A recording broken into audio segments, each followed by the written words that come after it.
I think that it's important to understand the facility that the Fed created. So what the Fed did this weekend is essentially create a buyer of last resort. Again, if you look at all of the assets that are underwater because of all the rate hikes that Sachs talked about, and you add up all those losses, that is about $2 trillion. And the Fed didn't announce that there was a beginning and an end to this program other than saying these would be one-year loans. And so I think the exposure for the American banking system at a minimum is going to be this $2 trillion. The first indications of a widespread outbreak in the American and potentially global banking industry about a week ago. Following the Treasury Department and Federal Reserve's approval of the systemic risk exception, U.S. regulators immediately unveiled plans to restore savers' funds. The central bank also established a discount window, during which it will relax its borrowing requirements for banks looking for short-term capital. When will the economy be strong enough for these banks to repay their debts? Or is the Fed just postponing the crisis spread? The emphasis of the podcast segments that we will now present to you will include this and other things. I think that it's important to understand the facility that the Fed created. So what the Fed did this weekend is essentially create a buyer of last resort again. Now, how did they do this? So all of these banks basically have assets that they bought for $1 and are now worth 95 cents. And that's what's creating this whole issue, or 80 cents or 85 cents. You pick the number, but they're not worth the $1 that they bought it. What the Fed basically said is, okay, give me that asset, give me that bond. I will value it at $1 and I will give you $1 as a loan and you will pay me interest. And the interest rate, I think, is what's called OIS, and they added 10 basis points on top. So I think it's about 4.9%.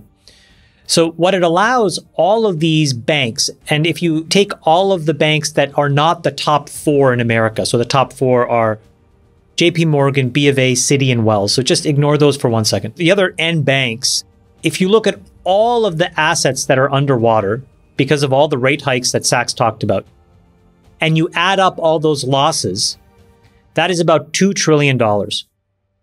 And the Fed didn't announce that there was a beginning and an end to this program other than saying these would be one-year loans. And so I think the exposure for the American banking system at a minimum is going to be this $2 trillion, because now the incentive, if you're a banker right now running one of these banks that has not gone under, is to immediately go to the Fed, put all of those assets to them, get a loan, and now take that and buy different assets, different bonds, different US treasuries that are yielding much more than what your old treasuries were yielding. And I think that's the arbitrage that we've unfortunately created.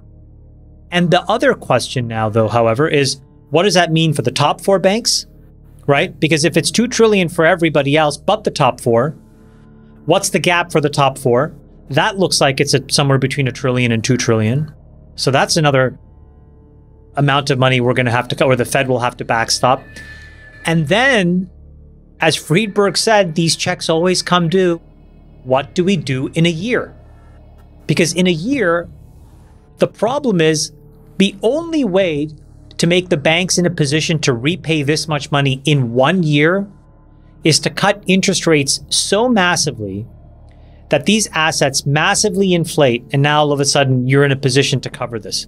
So and it's describe a very... what that delta is, because it's about, they're down 15%, 10% in book value, these longer term treasuries. It depends on the security. Again, it depends on what they bought. We don't really know enough detail, so I don't want to guess. But if you own these 10-year treasuries, you could be off 10 or 15%. If you own mortgage-backed securities, it could be off a little bit more. If you own short-term securities, they're off a little bit less. But these are with the government. You get a loan collateralized by these assets. So you're still holding them, right? Yes, and they mature. So if the Fed takes an emergency posture and says, okay, guys, we want to avert a crisis in a year from now, and we're going to cut rates, these assets that these banks own will be worth more, which will allow them to repay the loan. As far as I can tell, all we've done is we've kicked the can down the road for a year. But I do think it's important for people to realize this doesn't solve the problem. It just means that mark your calendar for a year from now. We have a problem on March 15th, 2024, because all those folks that took money, what do we do? We need to have a real-time dashboard at every single Fed that allows them, for every bank that they supervise, to know in real time. They Should can the public choose to see that? ignore it. I'm not sure that should be true, but they are their supervisors. They should see Right. it. They should choose to ignore it, but they should not have it. So number one, Let's go through them. Okay, number one, the bank management of all these different banks. Clearly, very poor risk management, didn't do a good job. They are to blame. However, and Chamath is right about these banks, they differ in the details, but the point is that they're all operating under conditions of extreme stress. Where did that come from? Number two, the Fed's rapid rate tightening cycle. Clearly, I think that the combination of poor risk management with the spike in interest rates, that basically has precipitated this larger problem. Number three is, I think, the Biden administration's spending, which in fairness started with COVID before Biden, but Biden really intensified it. And then I think it really compounded the problem in the summer of 2021 by claiming that inflation was transitory when it wasn't. That allowed them to keep spending and keep printing money and kept QE going for another 6 months. That created the bubble of 2021. Everything got super frothy. And then that made the rate hike cycle even more vicious because you started 6 months later. They could have started 6 months earlier and it could have been more gradual. And I think that really was a disaster for the economy. Okay, number four, the dereg in 2018. I think Elizabeth Warren and Ro Khanna have made what I would call a compelling case that the dereg in 2018 have contributed to this problem. I think in hindsight, creating a two-tier system of banks where one tier are the systemically important banks who are completely guaranteed and backstopped by the federal government, and then a sort of lower tier, a second tier of regional banks was a poison chalice for the regional banking system. Because in the short term, it meant they were more lightly regulated, which may be appropriate for smaller banks that aren't these mega banks. However, it has also now, I think, created a situation where people are less confident about them. And so the money flows are going from the regional banks to the systemically important banks, the SIBs. So like I said, it might be a double-edged sword. And I think we're gonna have to look at those regulations and figure out what's the right regulatory regime to create confidence in the regional banking system. We want a thriving regional banking system. And so the question is, what's the right regulations that get us there? And then the final two that we can talk about later are, I'm hearing wokeness getting blamed, which, listen, I think that wokeness was a distraction. There were a lot of crazy programs happening at these banks. But listen, if wokeness was the key factor, the whole Fortune 500 would be out of business because yeah. They all do this stuff. They all do this stuff. So yeah. I think we're going back to the well a little too often on that critique. And I don't want to burn that critique out because I think that wokeness is bad, but it's not the key reason why this stuff happened. What I would say for sure is that if these banks had spent as much time on risk management as they did on ESG or on woke, then this crisis wouldn't have happened. So yeah. Definitely a distraction, but not the thing that like specifically caused it.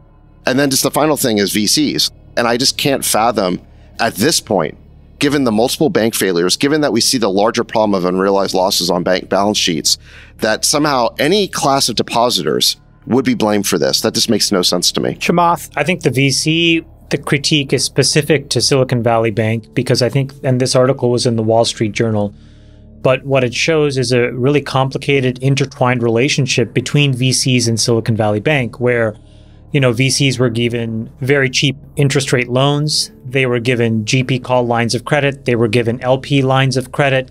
And then those same VCs would be directing their companies to put their deposits inside of SVB, who would then take those deposits and buy risk. Yeah. In some cases, Silicon Valley Bank is a limited partner in all of these funds. So imagine a situation. You go and start a fund. Silicon Valley Bank comes to you and says, let me be a limited partner and invest with you. Let me give you some amount of money. I don't know where that money comes from Silicon Valley Bank, but well, let's be realistic. More like 25, 50 million, 100 million. Okay, this is a lot of money. Okay. So $1 million kind of is whitewashing this problem. So you give them a reasonable amount of money. They're like, wow, I have tremendous loyalty for you. Thank you. Well, do you need anything else? Do you need personal loans? Do you need lines of credit for your business? Sure, why not? I take those too. And invariably on the back end now, your loyalty obviously builds up. Again, none of this is wrong, but this is what's happening. And then you tell your companies to keep your deposits there. Maybe the cash management program is not as strong as it would have been if you were more circumspect and you didn't have those incentives to direct people to one institution only. In any other part of the market, so in the public markets as an example, there is such a bar for disclosure. Okay, and I cannot stress this to you enough. Related party transactions, all of this stuff, we have to tell everything, not just for us, but even if our like sister or brother or mother may have a transaction with an entity that we're doing a deal with. And it just isn't the case in private markets.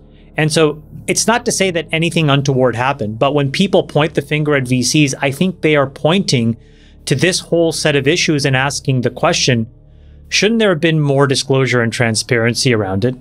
And now that this has come to pass, shouldn't we explore it? And I think that's what the Wall Street Journal did. They started pulling on this sweater thread. And my guess is that you're going to find a whole ball of yarn at the end of it. What do you think of Chamath's thorough analysis of the circumstances and Sachs? Do you believe that the banking industry in the United States is starting to expand widely, contaminating other nations without a doubt? What do you predict will be the total number of publicized collapses over the next few days? In the comment section below, please share your thoughts and views. Make sure to turn on post notifications for more videos like this, subscribe to the channel, and indicate your appreciation for this one. Many thanks for tuning in.